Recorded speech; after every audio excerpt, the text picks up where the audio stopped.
యాక్చువల్‌గా ఏం చేస్తారంటే పాత సినిమాలని రిప్లికా చేసేస్తారు. ఈజీగా కనెక్ట్ అయిపోతారు కదా ఆడియన్స్.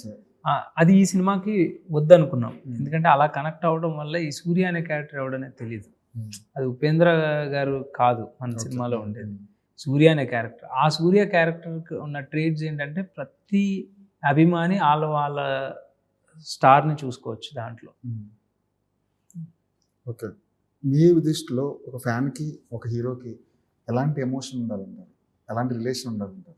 ఉండాలని నేను చెప్పట్లేదు. ఉన్నదాన్నే చూపించాను అంతే. ఉండాలి, ఎలా ఉండాలి, అలా ఉండాలి మనం ఎవరు చెప్పడానికి గానీ ఆల్రెడీ ఉన్నాయి. అవన్నీ ఉన్నాయి. దాంట్లో ఒక కథ కనిపించింది. ఆ కథని అందంగా, ఇన్స్పైరింగ్‌గా, ఒక ఎమోషనల్‌గా, చాలా డెప్త్ ఉంది కథలో. అంటే వాళ్ళిద్దరి రిలేషన్‌షిప్‌లో మనం ఒక మదర్ సన్ యొక్క ఎమోషన్ గానీ, మదర్ డాటర్ ఎమోషన్ గానీ, అలాగే ఫాదర్ గానీ, ఇయన్నీ ఫ్యామిలీస్‌లో ఉండే డిఫరెంట్ రిలేషన్‌షిప్స్ అన్నీ కూడా ఎక్స్‌ప్లోర్ చేసున్నాం. మన అన్ని కథల్లో మనం చూసుంటాం వైడ్‌లీ. వాళ్ళు బేస్ చేసుకొని వచ్చిన కథల్లో. But this is very unique relationship where it is not exposed or explored enough on the screen.